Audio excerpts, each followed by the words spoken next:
चक्का खा गई मेरी प्यारी अंजलि। हाँ, मैं इतनी आसानी से पीछे नहीं छूटेगा मुझसे। छोड़ो हमारा हाथ। नहीं तो क्या चिल्लाओगी? चिल्ला। देखो हम। हाँ, हम फिर आएंगे बहुत जल्दी।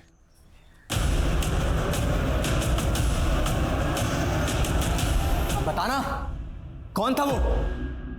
बोलती काहे नहीं? वहां तो बड़ा हाथ पे हाथ पकड़े खड़ी थी उसका। मम्मी हमने हाथ नहीं पकड़ा था, वो प्रदीप था, हमारा पहला पति। पति? हमरी तो किस्मत ही फूट गई। एक तो उम्र से बड़ी औरत से अपने बेटे की शादी करा दी, ऊपर से पति भी आता हमका। अब समझ में आ रहा है माँ कि रोज मंदिर किस भगवान के दर्शन के लिए जाती थी। नहीं विजय, ऐसा नहीं है। हमने खुद उसे इतने सालों बाद देखा। अरे हम खुद चौंक गए थे उसे चौंक गए देखकर। थे? क्या पुराने आशिक को देख के पुराने दिन याद आ गए? विजय बहुत हो गया। हमारी पहली शादी, हमारा पहला पति, सब कुछ बताया आप लोगों को, कुछ नहीं छुपाया आपसे। और जरूरत आप लोगों को थी। हमारे पापा ने आपकी मदद की थी, पर आप लोगों ने हमारी कद्र नहीं समझी। हमें भी नहीं रहना ऐसे मतलबी लोगों के साथ। जा रहे हैं हम विजय अपने घर।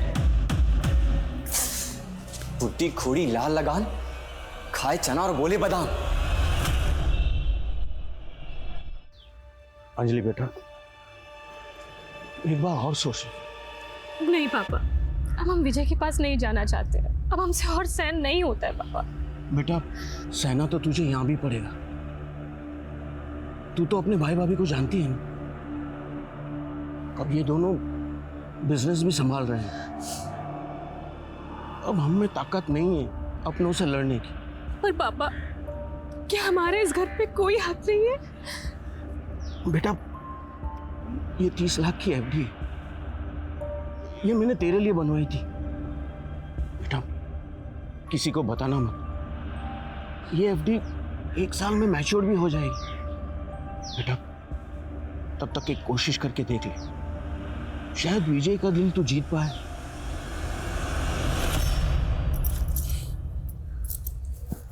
वाह अंजलि जी, आप तो बेशर्मी की बुलंदियां छू रही हैं।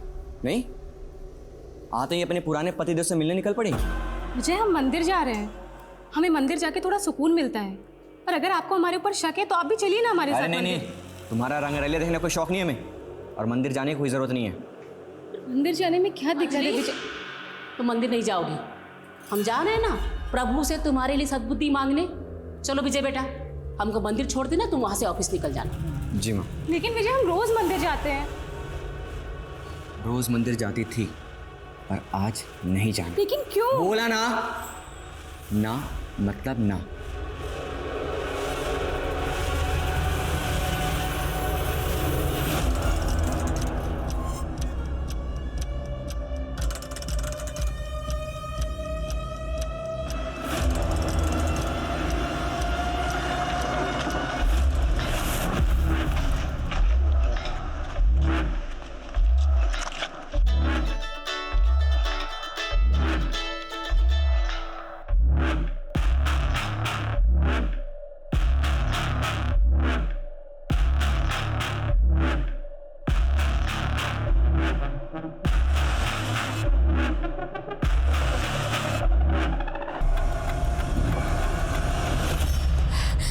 साहब, हम मंदिर गए थे, अंजलि बेटा घर में अकेली थी। जैसे हम मंदिर से लौटे तो हमने दरवाजा खटखटाया तो देखा दरवाजा खुला था। अंजलि,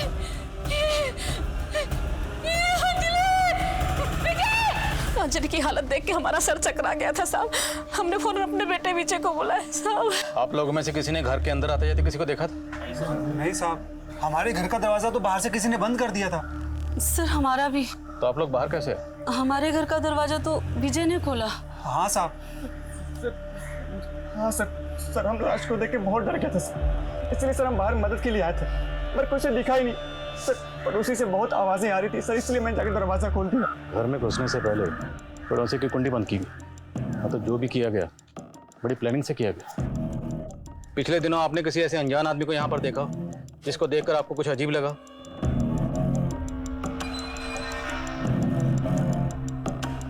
सर, पड़ोसियों के घर को बाहर से लॉक करना, इतनी आसानी से घर के अंदर घुसना, उसके बाद लूट, फिर रेप और मर्डर, ऐसा लग रहा है कि शायद मेन मोटिव लूट का नहीं बल्कि दुश्मनी का था। अगर कातिल का मकसद दुश्मनी निकालना था तो सवाल यह है कि दुश्मनी किससे निकालेगी, अंजलि से या अंजलि को मारकर उसके परिवार से? सर आसपास कोई सीसीटीवी नहीं है, पूरा घर छान मारा पर कोई मर्डर वेपन नहीं है। कौन लोग थे, कहाँ से आए, कहाँ गए, किसी ने नहीं देखा। अंजलि और विजय का बैकग्राउंड खंगालो और बॉडी को पोस्टमार्टम के लिए भिजवाओ। Okay sir.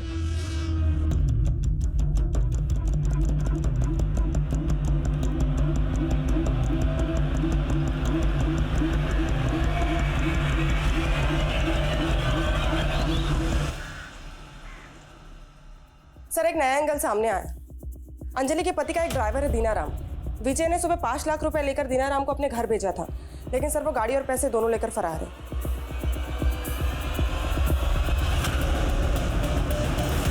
के घर में घुसकर मकसद लूट करना, रेप करना, उसका मर्डर करना भी था, तो इतनी ब्रुटैलिटी से मर्डर अंजलि का कातिल इतनी बेरहमी से क्यों किया गया? उसकी क्या वजह हो सकती है?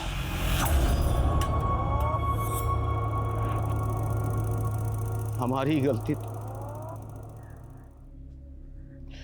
अंजलि तो वापस जाना नहीं चाहती, हमने ही उसे वापस भेजा। काश हम उसे मना कर देते।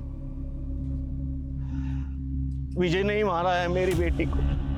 देखिए, हम पूछताछ कर रहे हैं, जो भी गुनहगार होंगे उन्हें सजा जरूर मिलेगी। अंजलि की किस्मत ही खराब थी। उसका पहला पति भी बहुत ही कमीना निकला और दूसरा पहला पति प्रदीप बहुत ही कमीना आदमी है वो। चिक्का खा गई मेरी प्यारी अंजलि। प्रदीप बहुत ही मारता था मेरी बेटी को, बड़ी मुश्किल से उससे छुटकारा दिलवाया था, लेकिन ये विजय उससे भी बड़ा कमीना निकला। बहुत ही गिरा हुआ था सर वो। तो विजय और अंजलि की शादी कैसे हुई? I mean, अंजलि पहले से शादीशुदा थी और विजय से उम्र में भी काफी बड़ी थी। विजय हमारे साथ बिजनेस करता था और उसे हमें 8 लाख रुपए देने थे, तो इसी सिलसिले में वो हमारे घर पर आता था और अंजलि को देखता था और उसे अंजलि पसंद आ गई। उसने शादी की बात छेड़ी और हमने हाँ कर दी, लेकिन साहब हमने उसे अंजलि की पहली शादी के बारे में सब कुछ बता दिया था और वो मान गया था।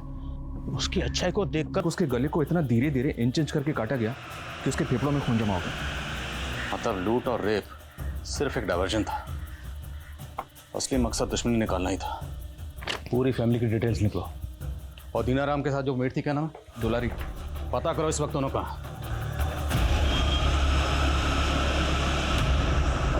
अंजलि के घर से 50,000 कैश और तकरीबन 8 लाख की ज्वेलरी चोरी हुई थी। तो जिसने भी कांड किया है, कैश तो उड़ा दिया होगा, पर गहने वो अभी तक संभाल के रखे होंगे। मामला ठंडा होने का इंतजार रहा होगा, लेकिन गहने बेचे जरूर जाएंगे। शहर के जितने भी ज्वेलर्स हैं, सब जगह अपने आदमी तैनात करो। Okay sir.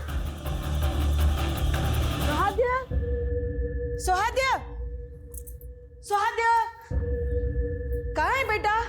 सुहाद्या, अरे ये लड़का कहाँ चला गया? जयंती भाभी, मैंने सुहाद्या को हर जगह देखा पर वो कहीं नहीं दिख रहा है। क्या? सुहाद्या, सुहाद्या, सुहाद्या, सुहाद्या, अरे क्या हुआ? इतना शोर क्यों मचा रहे हो तुम लोग? अरे सुहाद्या कहीं मिल नहीं रहा, पता नहीं कहाँ छुप गया है। अभी 1-2 घंटे पहले तो मेरे साथ वो लुका छिपी। हम कबड में आगे छिपेंगे, आप अभी कभी नहीं पकड़ पाएंगे। कबूट।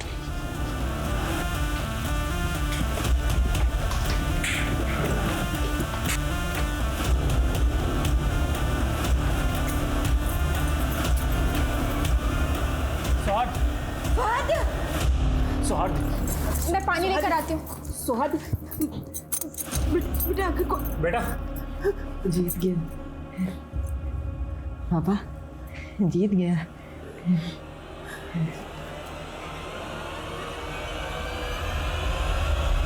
सर हमारा अंजलि का मर्डर से कोई लेना देना नहीं है। हाँ, हमारी शादी लेन देन से हुई थी, उसको जवान पति मिला और हमें कर्ज से छुटकारा सर। पर वो तुम्हारे साथ खुश नहीं थी। तुम दोनों मियाँ बीवी में अक्सर झगड़े होते थे। सर हम मानते हैं कि अंजलि को हम पसंद नहीं करते थे, लेकिन सर उसको मारकर हम अपनी जिंदगी काहे बर्बाद करेंगे? इतना तो हमें भी पता है कि अंजलि को तुमने नहीं मारा। ये किसी प्रोफेशनल का काम है, किसी प्रोफेशनल सुपारी किलर का। अब अंजलि की सुपारी तुमने नहीं दी तो अंजलि की सुपारी और कौन दे सकता है? सर प्रदीप दे सकता है, हमारी पत्नी का पहला पति।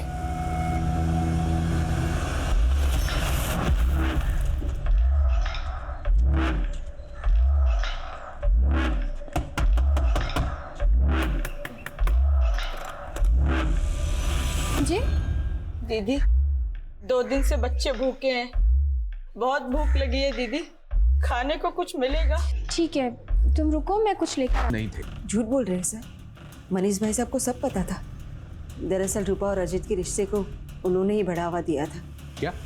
दरअसल मनीष भाई सब कुछ कमाते नहीं थे, सारी जिम्मेदारी हमारे पति पर थी। उनके टुकड़ों पर पल रहे थे, इसलिए मनीष भाई साहब अपनी बीवी रूपा को हमारे पति अजित के पास भेजते थे। और आप ये सब सह रही थी? और कोई चारा भी तो नहीं था सर, क्या करते। हमारे बेटे की कंडीशन तो आप जानते हैं ना, उसकी दवाइयाँ, उसके भविष्य के बारे में हम नहीं सोचते तो और कौन सोचता। पर कुछ वक्त से अजीत ने अपनी बेशर्मी की सारी हदें पार कर दी। जो हरकतें वो बंद कमरे में करता था वो खुलेआम होने लगी। बस हमारा सब्र खत्म हो गया, इसलिए हम अपने मायके चले गए। सर, हमने अजीत और रूपा को नहीं मारा है, हम सच कह रहे, हम अपने बच्चे की कसम खा के कहते हैं। अंजलि के केस में पुलिस गोल गोल घूम रही थी, वहीं अजीत और रूपा के मर्डर केस में हैरान करने वाले खुलासे हो रहे थे। क्या इन दोनों केसेस के आपस में तार जुड़े हुए थे? वक्त तेजी से गुजर रहा था और पुलिस पर दबाव बनता जा रहा था। अब जरूरी था कि पुलिस कोई नए तरीके आजमाए। सर, सभी ज्वेलर्स को अलर्ट पे रखा है, लेकिन अभी तक कोई भी ज्वेलरी बेचने आया नहीं है। तो शायद हमें अपना तरीका बदलना पड़ेगा। अभी तक हम ज्वेलर शॉप पे फोकस कर रहे हैं, जबकि काले धंधे अक्सर रात के काले अंधेरों में किए जाते हैं। एक काम करो, जितने भी लोग इस तरह के गहने बेचने और खरीदने के सस्पेक्ट हैं, सबकी लिस्टिंग करो, सबके घरों के बाहर सिविल ड्रेस में अपने आदमी तैनात करो, नजर रखवाओ दिन रात। Okay sir. पुलिस को कुछ वक्त लगा, चोरी के जेवर बेचने वालों पर उन्होंने सख्त निगाह रखी और बसंत नाम के एक शख्स पर उनकी निगाह आकर टिक गई। बसंत जौहरी था, लेकिन चोरी के गहनों की खरीद बिक्री वो अपने घर से करता था, वो भी उन लोगों के साथ जिन्हें वो पहले से जानता था। पुलिस के लिए काम कर रहे खबरी पहले चोरी चकारी में सम्मिलित थे। पुलिस ने उनकी मदद ली, जाल बिछाया और बसंत को धर दबोचा। या तो चोरी का माल खरीदने के जुर्म में हम तुझे यहीं रख दें लॉकअप में, या फिर अगर तुझे बचना है तो हमारी मदद कर। ठीक है साहब, मैं आपकी मदद करने के लिए तैयार हूँ, लेकिन सर मेरे पास उनका नाम पता कुछ नहीं है। जब भी उनके पास कुछ माल आता तो वो मेरे पास खुद आते हैं। हमारे आदमी 24 घंटे तुम्हारे घर पर तैनात रहेंगे, गलती से भी गलती करने की सोचना मत। नहीं साहब। पुलिस ने बसंत के घर पर दिन रात पहरा लगाए रखा। हफ्ते गुजर गए, महीने गुजर गए, पुलिस ने अपना सब्र बनाए रखा और 78 दिन बाद बसंत के घर एक दस्तक हुई।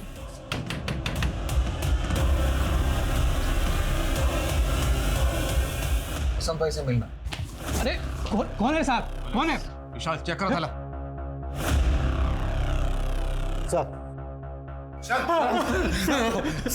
साहब मैं अरविंद हूँ, ये शंकर है। साहब वो जेवरात हमें रास्ते में पड़े मिले थे, चोरी नहीं किए, उनको बसंत भाई के पास बेचने के लिए ले जा रहे थे, चोरी नहीं की साहब हमने।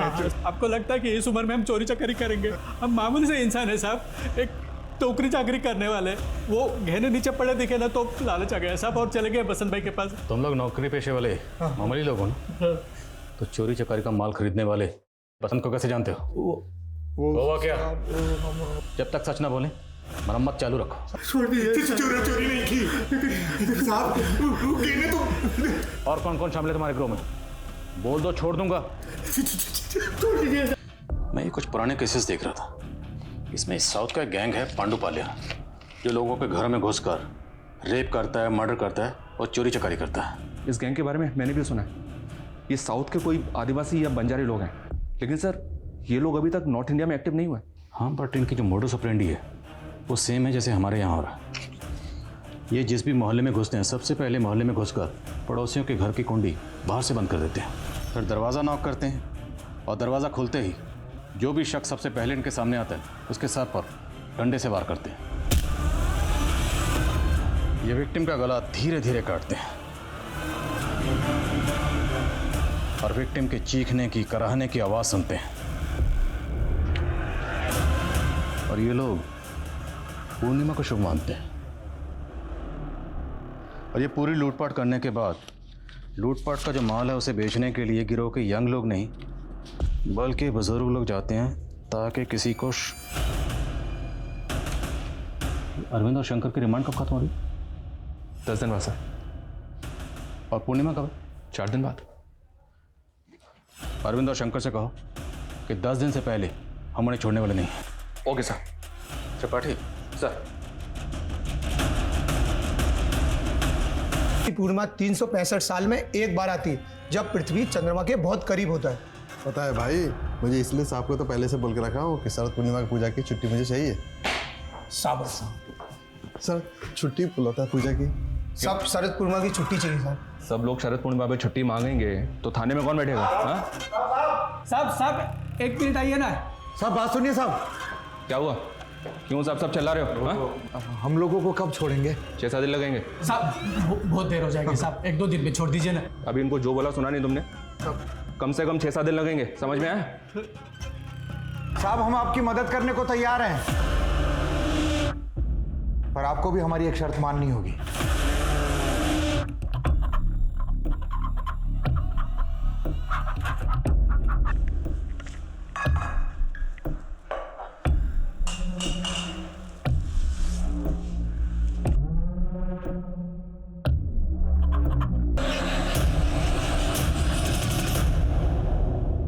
सारा पी जाएगा क्या? ए, जा जरा मैडम को भी हमारा प्रसाद छका करा।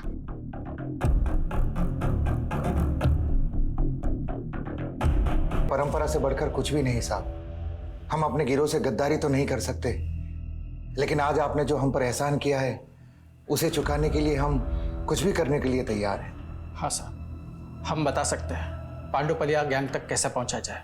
तुम लोग जानते हैं इस वक्त वो कहाँ? नहीं साहब, हमारा तो काम सिर्फ जेवरात को बेचना है, लेकिन हम मज्जारों का गैंग किन किन जगहों पर कितनी देर के लिए रुकता है ये हम आपको बता सकते हैं।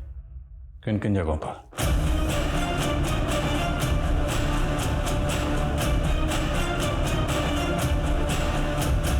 सर ऐसा ही आस्था को पांडुपालिया गैंग ने किडनैप किया है। उनका एक धमकी भरा लेटर भी मिला है। उस लेटर में लिखा है कि उनका अगला टारगेट आप है।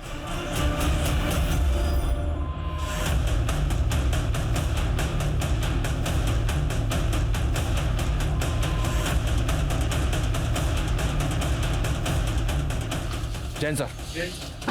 जैन त्रिपाठी क्या हो रहा है? बड़ा था सर एसपी साहब के ऑर्डर से आपके घर पे 24 घंटे सिक्योरिटी रहेगी।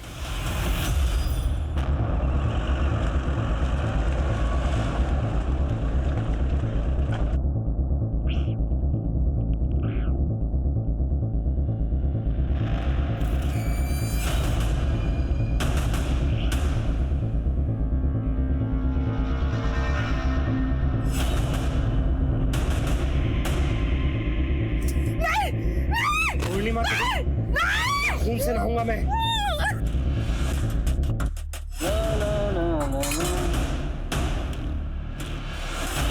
मदन भाग, पुलिस!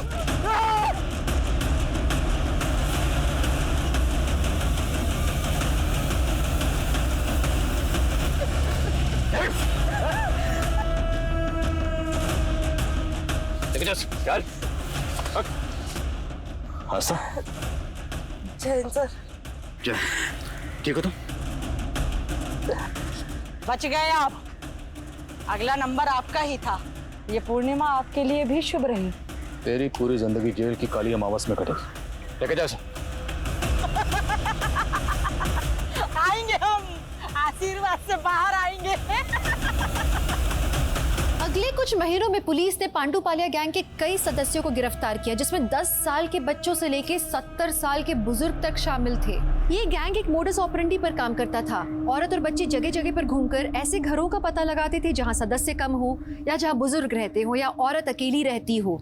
ये इनके इजी टारगेट होते थे। पूछताछ में गिरोह के एक सदस्य ने बताया कि आमतौर पर वो उन घरों को निशाना बनाते थे जो मोहल्ले के आखिरी में हो या जो नदी और मैदानों के पास हो, जहाँ से भागने में आसानी हो।